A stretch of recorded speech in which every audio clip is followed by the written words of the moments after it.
The new 12.9-inch Apple iPad Pro $799 for 64GB maxes out its operating system. As the biggest, most expensive member of Apple's tablet family, it's ready for true pro-level multitasking, including the new multi-window and drag-and-drop features that are coming with iOS 11. I suspect, though, that most folks who are used to working on laptops with laptop operating systems will find adapting to the iPad frustrating. But if you want a simple, malware-free laptop-like experience, there's a good argument for the big iPad Pro. The 12.9-inch iPad Pro has almost the exact specs as its smaller $649 10.5-inch sibling. You're essentially paying $150 more for a bigger screen. Read our review of the 10.5-inch iPad Pro for more details about the operating system, hardware, and performance.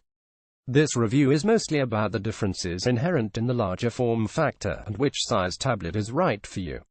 Size and screen. The 12.9-inch iPad Pro is really big. It's 12.04 by 8.68 by 0.27 inches and about 1.5 pounds. It weighs a few ounces more with the almost mandatory $169 smart keyboard case.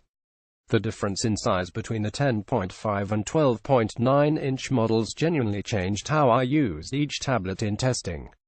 The big tablet feels most at home propped up on a desk, or flat on a table being used with a $99 Apple Pencil stylus.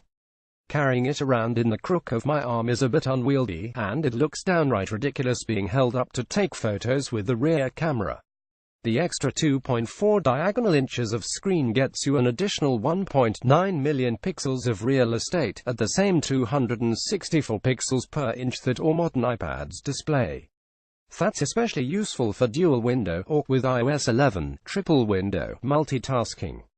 In addition, the True Tone display is supposed to optimize color temperature to be more compatible with ambient light, though to me it makes everything look yellow. The iPad Pro is also the first tablet with a 120Hz refresh rate display, which is supposed to make everything smoother and more fluid. Many people out there are happy about this, but I can't really tell the difference.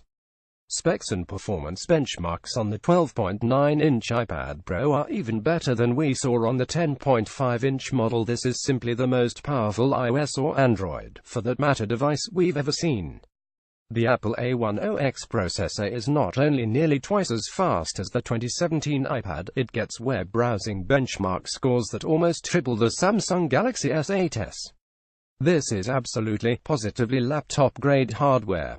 View all 7 photos in gallery like the 10.5-inch Pro. The 12.9-inch model comes in 64GB $799, 256GB $899, and 512GB $1,099 storage models, with only about 8GB used by system files.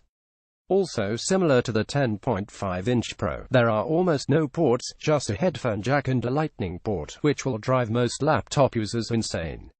You'll need to get used to working in the cloud. Battery life is shorter than other iPads, which typically score in the 5 to 6 hour range with the screen brightness turned all the way up. The 12.9-inch model clocked in at 4.5 hours because the screen is so large. As always, double those numbers if you use the screen at half brightness. The 12.9-inch Pro has the same cameras as the 10.5-inch model, a 12-megapixel rear camera and a 7-megapixel front camera. Their uses become subtly different than on the 10.5-inch model.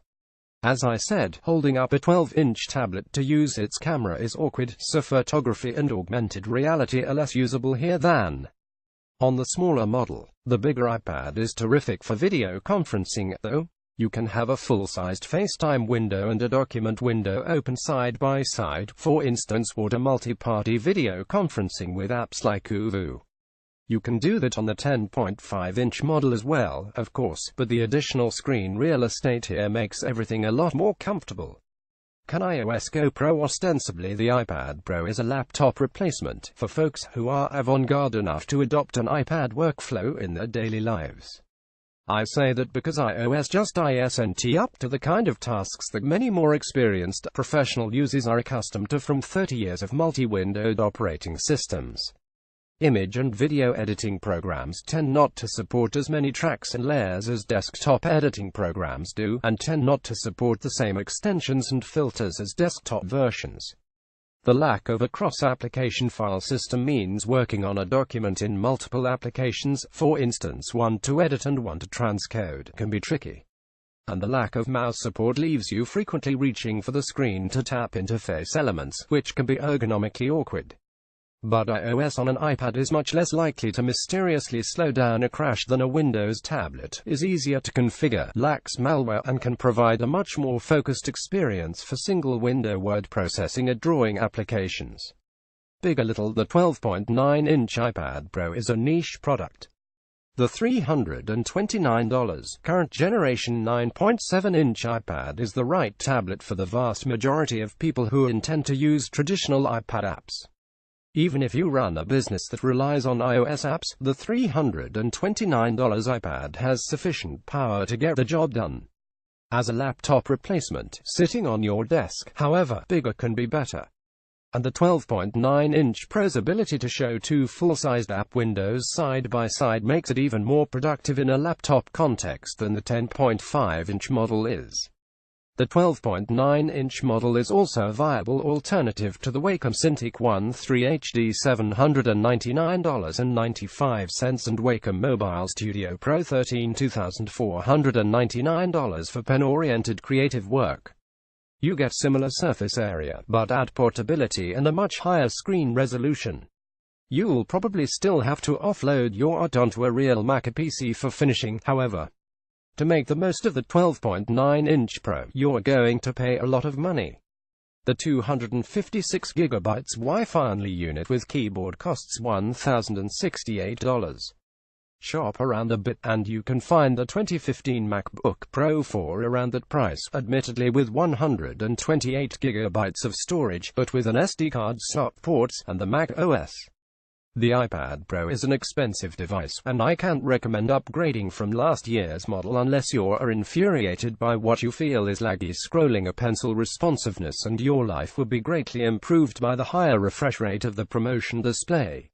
If that's the case, I would criticize you. If I squint a little, I can see the folks who to the 12.9-inch Pro is right for my father, for instance, who doesn't want to have to deal with configuration or malware on a real laptop, can benefit from a larger screen, and is willing to pay the high price. Or architects or contractors who gather around looking at layouts and blueprints. If you're ready to adopt iOS into your daily workflow and want the biggest screen possible, the 12.9-inch iPad Pro might be right for you.